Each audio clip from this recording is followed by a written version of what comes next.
So, I was wondering if we could start out with what's your name and where were you born and how old were you during the Vietnam War? Well, my full name is John Timothy Arnold, and I go by my middle name, which is Tim. Right. I was born in Elmendorf Air Force Base in Anchorage, Alaska, Okay. and I was between 13 and 23 during that period, Okay. what I consider the Vietnam War. All right. Thank you. How did you feel about the Vietnam War during the beginning? Oh, at the beginning, I really didn't think about it much at the beginning. It was a world away. Mm-hmm. Not that much different from today in terms of, there's a wars lot that of we've countries we experienced. don't think about. I mean, Right. unless something happens. And this one started out where you didn't have as much regular TV news early on as Right. you do now with any conflict. How did those feelings change, like during the war and after? Oh, well, the war, the feelings became more conflicted Okay. as it went on. And I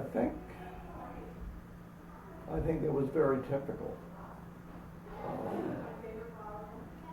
When I went to high school, there was a much more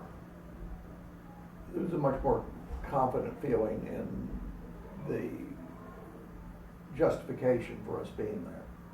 Okay. In college, you got a lot more negativity towards it, and that was for a multitude of reasons, I think. What do you think those reasons were? Well, part of it was there was a lot more questioning of why we were there. And I think at heart a lot of that was the fact that the people were either going to be going there, or they felt they would be when they got drafted, or they knew somebody who was going to be drafted or was drafted. And that was not something they wanted to do or they could understand in their own minds. Right. How did your family and your friends feel about the war? Pretty much the same way. The friends I had, I think, felt pretty much the same way, the mixed feelings. More and more desire not to go and face that the war was not right. My father, who was in the military,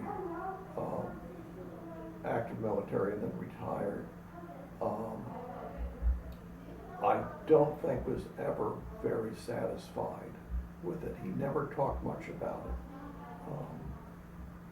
Being a World War II vet and a Korean War vet, he supported the government and that, but I think at heart he really questioned from the get-go. Now, just so you know, one of the big factors was that my brother was killed in Vietnam in 1968. So that, of course, impacted the feelings of the family towards the whole thing. You changed it into a negative light for the most part?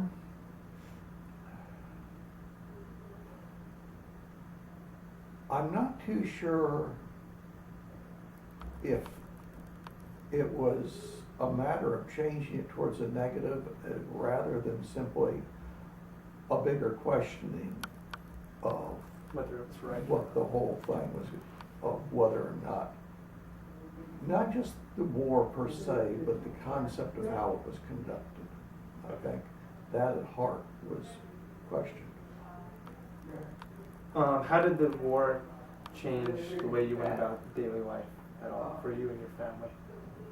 When you're in the middle of something like that, you're not really aware of the impact on you. Right. Part of it was the fact that this country was doing very well. We're coming out of the 50s, we went through the 60s, standard of living was outstanding. Day to day, I mean, you knew it was going on, it was on your TV screens, it was in your newspaper. But I don't think unless you knew somebody who was there, or like when I was on campus and reading about the protests, you really didn't feel the day-to-day impact as much as That's you like- might think. Per se, like World War II. Right. There was really nothing that we were feeling other than personal response to individuals that we might have known. Would you mind talking about your brother for a little bit? No, I can do that. Do you have questions? What do you know? What was his role in the war? David was a PFC, private first class. He had the option of going through ROTC, and then after he opted out of that, he got drafted, went through basic. He had the option of OCS. Truth be told, he did not want a career in the military. He knew that right early on. So he was what they call a grunt. He was on patrol. To be honest, I'm not sure the details, other than I think he was the lead, and he was the point man. And if I remember the details right, they were actually on boats headed up, and he got hit by a sniper, and I think with repeated fire continued, and he was killed. Okay. Have you seen the Vietnamese Veteran Memorial? And if so, did it seem as an appropriate way to memorialize the veterans? Now, you're speaking the one in D.C.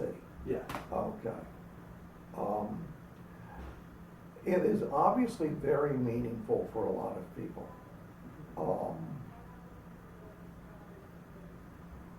Having already faced the impact of it up in Wilmington with the memorial there, Right. there wasn't quite the same impact for me that for many other people. But I think given the way it has been accepted and how meaningful it is for people, then yes, I think it is a meaningful memorial. And just lastly, how has your perspective of the war changed over time from back in the 70s until now? The 60s and 70s until now. It's becoming more historical matter to look at and ponder. I don't think there's an answer yet for whether or not what we tried to do was right. I think there still remains the feeling like it was mishandled in many ways. But it is not, it never really was, except for losing my brother, a personal thing. And it's still not, but it is still an emotional event that carries on that way. Right. Okay. Thank you. You're welcome. Thank you.